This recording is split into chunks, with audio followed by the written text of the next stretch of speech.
दोस्तों आज हम जानेंगे गणित में प्रायिकता के बारे में। प्रायिकता को हम लोग इंग्लिश में प्रोबेबिलिटी कहते हैं, जिसका मतलब प्रायिकता होता है और जिसे हम संभावना भी कहते हैं।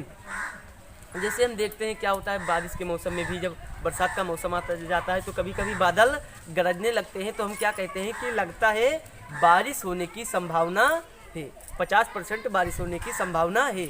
इसे ही हम प्रायिकता कहते हैं। जैसे हम कोई कंपटीशन देते हैं, एग्ज़ाम देते हैं, तो क्या कहते हैं मुझे पास होने की संभावना लगती है, या फिर मुझे 70% पास होने की संभावना लगती है।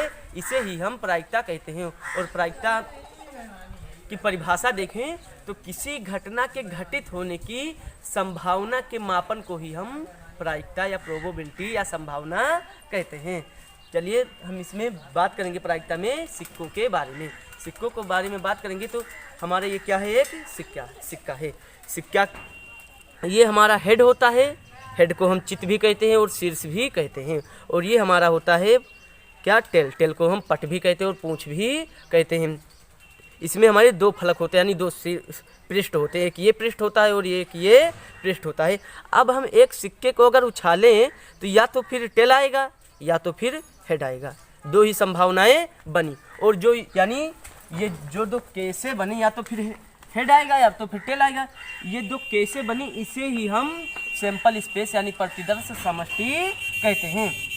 प्रायिकता का एक सूत्र होता है छोटा सा कि आने की संभावना बटे कुल संभावना। यहाँ पर कुल संभावनाएं कितनी है, कुल केसेस कितने बनी, या तो हेड आएगा या तो टेल, यानी कुल केस बने 2। और आने की संभावना कितनी है, 1। तो यहीं से हमारा प्रायिकता का सूत्र निकल गया कि प्रायिकता का मतलब होता है आने की संभावना बटे कुल संभावना। तो यहाँ पर हमारा हो जाएगा 1/2, 1/2 हो जाएगा। इससे अगर हम काटेंगे परसेंटेज में निकालेंगे तो 50% हमारा आएगा। अब एक सिक्के को हम देख लिए, अब दो सिक्के को अगर हम उछालते हैं तो क्या होता है, देखते हैं। ये है हमारा दो सिक्का, हम पहले उछाले तो क्या आया हमारा टेल दोनों पे आया।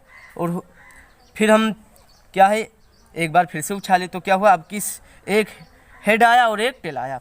फिर हम एक बार उछालते हैं तो क्या होता है, देखते हैं कि दोनों हेड आ गए। फिर हम एक बार उछालते हैं तो क्या देखते हैं कि एक टेल आया और एक हेड आया। यानी अगर हम दो सिक्के को एक साथ यानी एक बार उछालते हैं तो हमारे कुल कितने केस बनेंगे, कुल केस बनेंगे हमारे 4। या तो हेड आएगा या तो हेड टेल आएगा या तो टेल या तो टेल हेड आएगा। यानी कुल केस हमारे कितने बनेंगे, 4 केस बनेंगे। इसे ही हम सैंपल स्पेस कहते हैं।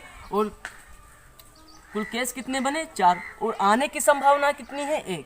तो हम इसे 1/4 कहेंगे। और इसे जब हम काटेंगे परसेंटेज में निकालेंगे तो हमारा 25% हमारा निकल के आ जाएगा।